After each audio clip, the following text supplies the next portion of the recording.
So students, welcome back. We were discussing the poem Breaking Silence. We saw how the author talks about certain miracles that happen, how silences can be broken, and emphasizes the need to assert yourself to reclaim your lost identity. So there is a feeling that this silence that was thrust upon them had resulted in a loss of identity and self-image. She is deeply aware of a strong sense of prejudice that leads to the creation of such false ideals and values that are not just demeaning but also inconsiderate and insensitive to the needs and demands of a certain group of people. That is why she says that they were forced to adopt silence as perhaps the last resort, because they were told that silence was better. It was golden like their skin. It was easy and also expedient. That means that they were made to think about themselves in a manner that was dictated to them by others, by the authorities who exercised hegemonic power over them. So they began to think that silence was golden. It was their most valuable and prized possession. Remaining silent was the easiest way in which they could survive, and it was also the most expedient, that is, quite appropriate to suit their needs and demands. She is trying to point out as to how unjust and unfair it was to make them think in this manner. It was very much prejudiced and not at all done in a judicious manner. Okay, so let me continue. We next have the testimony given by her mother. Mr. Commissioner, the U.S. Army Signal Corps confiscated our property. It was subjected to vandalism and ravage. All improvements we had made before our incarceration were stolen or destroyed. I was coerced into signing documents giving you authority to take. So after talking about the unjust manner in which they were made to inculcate a false sense of obedience and loyalty in the name of protection, she goes on to include a powerful emotion, a silent revolt expressed now in the form of the statement given by her mother before the commission. It is with a great sense of loss that she talks about the loss of her property and other belongings, because the authorities had confiscated all their property. To confiscate means to seize private property by force. It was as if all the hard work and perseverance that she had put in to build a new life in this land had gone futile. Some of their belongings were stolen and some were destroyed. Now all this happened because, according to the order, they were supposed to take with them only those things which they could carry in a bag. That means that all the other belongings and possessions had to be left behind. So you can just imagine the pain and sorrow that is involved when you tend to lose those things that have been painstakingly earned through a lot of hard work and toil. She also adds that she was coerced, that is forced, to sign certain documents giving you authority to take. Just think about the repetition of these two words, to take. What does that indicate? This repetition definitely talks about her deep feeling of loss and anguish as she was made to forcefully part with things that she had considered as her own. So we saw how the Japanese Americans were made to give up almost everything that belonged to them, either selling off things or giving away their possessions, as there was no other option left. They were prohibited from carrying what they intended and could only take with them some basic necessities. I hope the explanation was clear. Now we shall continue. My mother, soft as tallow, words peeling from her like slivers of yellow flame. Her testimony, a vat of boiling water, surging through the coldest, bluest vein. She had come to her land as shovel, hoe, and sickle, searing reed and rock and dead brush, labored so to sinew the ground, to soften gardens pregnant with seed, awaiting each silent morning, birthing fields of flowers, mustard greens and tomatoes throbbing like the sea. And then all was hushed for announcements. Take only what you can carry. We were made to believe. Our faces betrayed us. Our bodies were loud with yellow screaming flesh, needing to be silenced behind barbed wire. So we find the author giving us a description about her mother and also about the nature of her testimony. Then she also talks about how the mother had worked hard to ensure a bright and prosperous future, eager to create a new life. So we'll come back to these lines. She talks about her mother in the following manner. My mother, soft as tallow.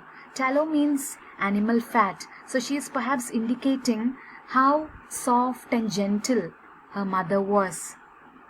But the words that came out of her in the form of her testimony, in the form of her statements, reflected her burning rage, frustration, and strong sense of injustice.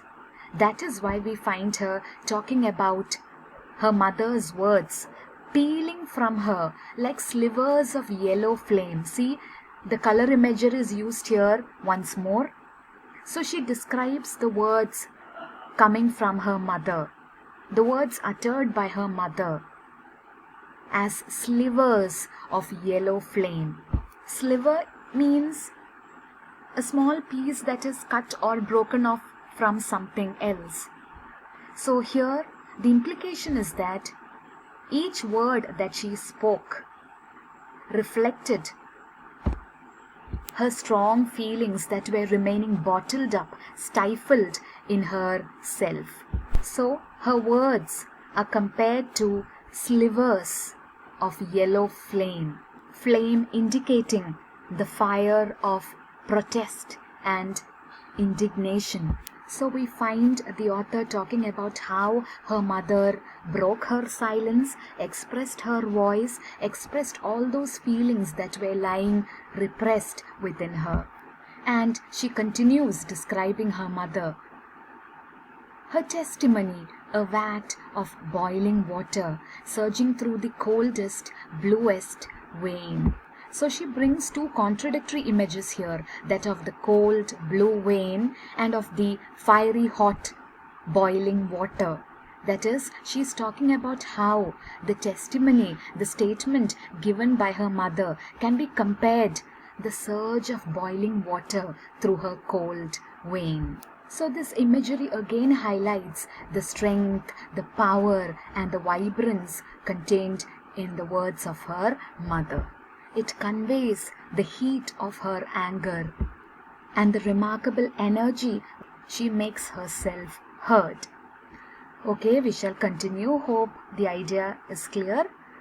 Now the next section talks about her hard work and how with utmost devotion and sincerity she was trying to shape her dreams. She was trying to shape her life. Indeed, not just her life, but that of her entire family and perhaps the entire Japanese American community, trying to grant visibility to their hard work and perseverance. So let us continue. She had come to her land as shovel, hoe, and sickle, searing wheat and rock and dead brush, labored so to sinew the ground to soften gardens pregnant with seed, awaiting each silent morning, birthing fields of flowers, mustard greens and tomatoes throbbing like the sea. So here you get pictures of a very vibrant, beautiful, and hopeful world that she had created, perhaps thinking of a very steady and comfortable life ahead.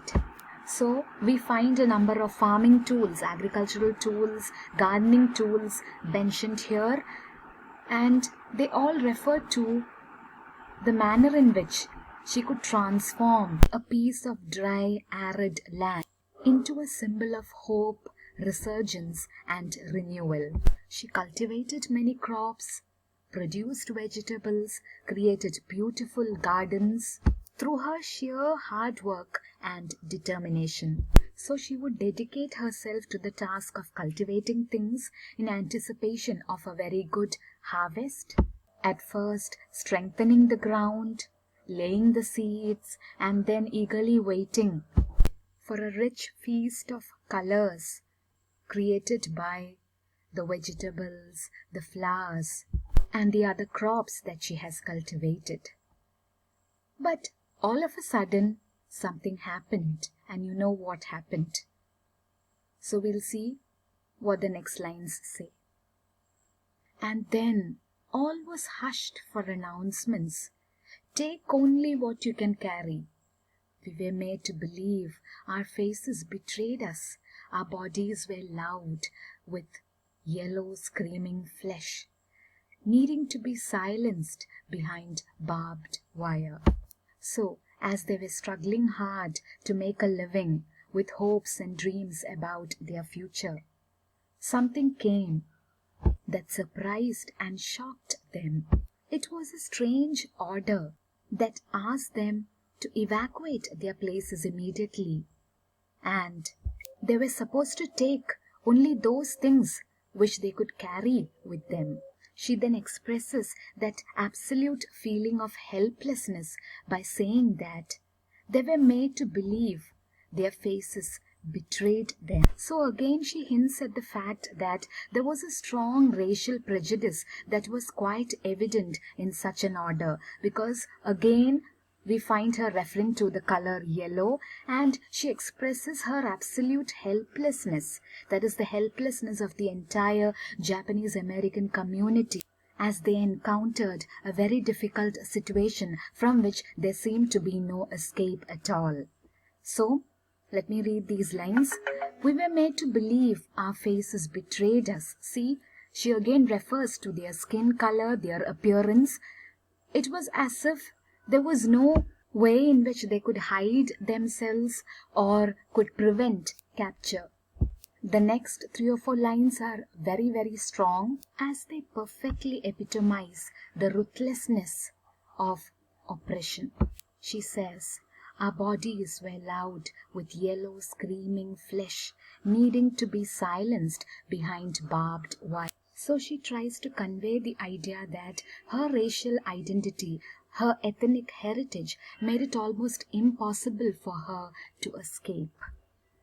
The Japanese Americans were meant to be locked up, to be imprisoned, to be confined behind barbed wire. Barbed wire, the pointed fences, which you might find in concentration camps. So, because of their racial identity, because of their skin color, because of their ethnicity, they were considered as outsiders who were disloyal, and therefore as people who had to be regulated, controlled, and closely monitored inside concentration camps. So students, I hope this lesson was clear to you. So let me wind up for now. We'll continue the class in the next clip. Thank you.